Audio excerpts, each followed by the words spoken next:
নমস্কার। আমি এর আগেও বহু বছর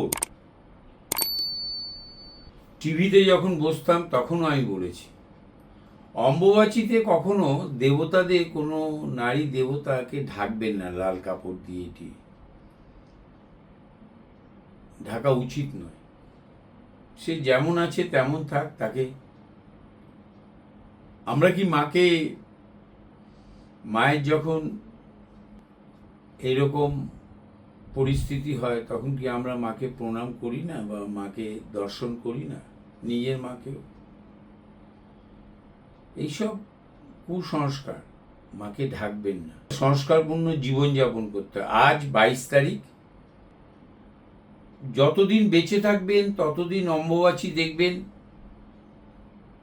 রবি যখন আদ্রা নক্ষত্রে যায়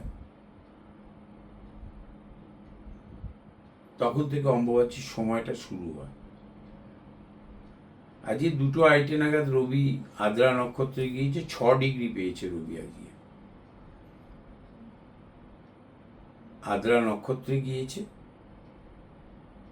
অম্বুবাচী শুরু হয়েছে আজ 22 তারিখ দুপুরবেলায়। আমার মতে বলে, এটা আমার পুরোপুরি আমার মত, রাজসিক জীবনযাপন করবেন না, সংস্কারপূর্ণ জীবনযাপন করুন, মিথ্যে কথা কম বলুন।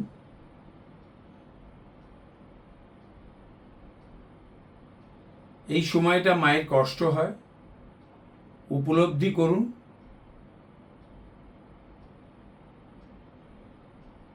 হইচই করে, পুজো আর্চা করে, ঢাকঢোল পিটিয়ে অম্বুবাচীতে নিজেকে প্রদর্শন করা যায়, মায়ের প্রতি শ্রদ্ধা অর্পণ করা যায় না।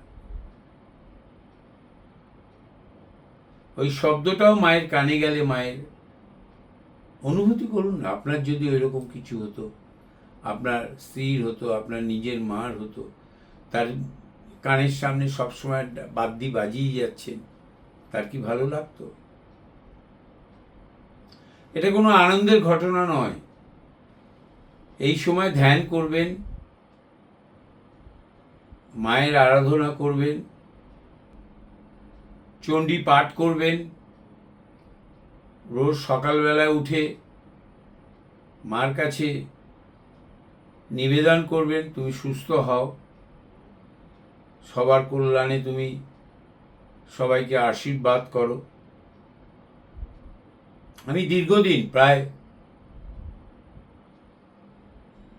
এই জ্যোতিষ জীবনে আসার পর থেকে কখনো একা একা গিয়েছি, কখনো সঙ্গে 1-150 লোক গিয়েছে।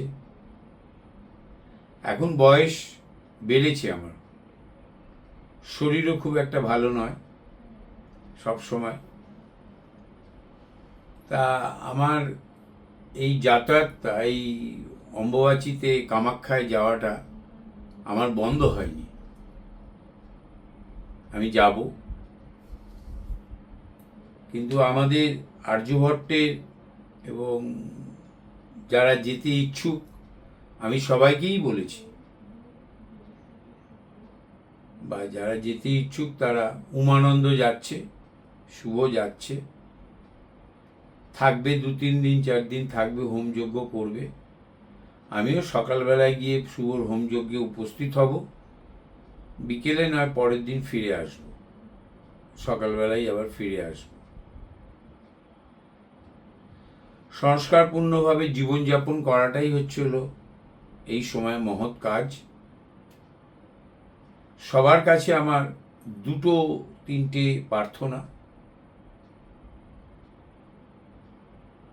ব্যতিব্যস্ত হয়ে মাকে লাল কাপড় দিয়ে ঢাকবেন না।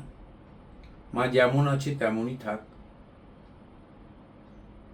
মাকে আরাধনা করুন, মায়ের কষ্টটাকে বোঝার চেষ্টা করুন, সংস্কারপূর্ণ জীবনযাপন করুন, মাছ মাংস না খেলেই ভালো, কৃচ্ছ সাধন করার চেষ্টা করুন, স্ত্রীর সাথে সহবাস করবেন না।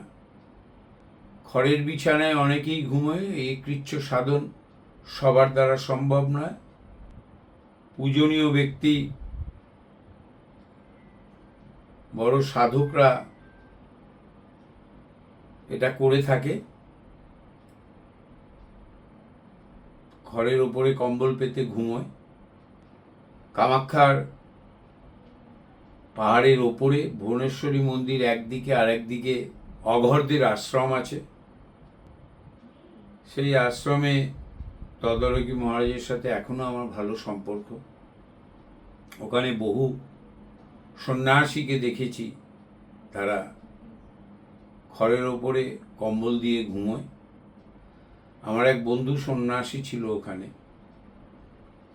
গিয়ে দেখা করতাম আমি। এখন তো আমার স্কুল আছে ওখানে গুয়াহাটিতে, প্রায় প্রতি মাসেই যাই, সকালে যাই, রাতে ফিরি।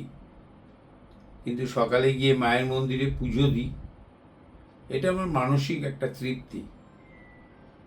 মায়ের মন্দিরে পুজো দিই, হোম করি, এটা মানসিক তৃপ্তি সবার জন্য। করে আমি স্কুলে যাই, স্কুল দেখি, দেখে আবার বাড়ি ফিরি। সবার প্রতি আমার প্রার্থনা বলুন, আবেদন বলুন, নিবেদন বলুন, আজ থেকে মায়ের প্রতি শ্রদ্ধা জ্ঞাপন করুন, উপলব্ধি বোধ আনুন, ধ্যান করুন, সংস্কারপূর্ণ জীবনযাপন করুন। সকালে উঠে মায়ের কাছে প্রার্থনা করুন, নিরামিষ খান। ঝাল ছাড়া যদি পোড়া সেদ্ধও খেতে পারেন তো খুবই ভালো।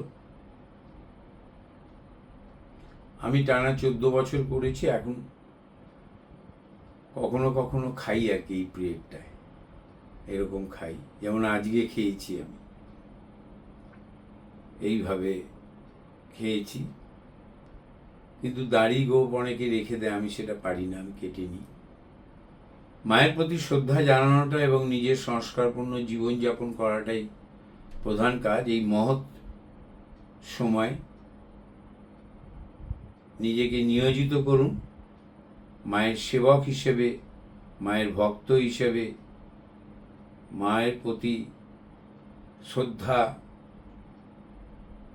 প্রার্থনা করুন, শ্রদ্ধা নিবেদন করুন। মিথ্যে কথা কম বলুন, সত্যি কথা বলা খুব মুশকিল, মিথ্যে কথাও কম বলুন। আমার মায়ের সমস্ত ভক্তদের ভালো হোক, কল্যাণ হোক, সবাই ভালো থাকুন, আনন্দে থাকুন। নমস্কার।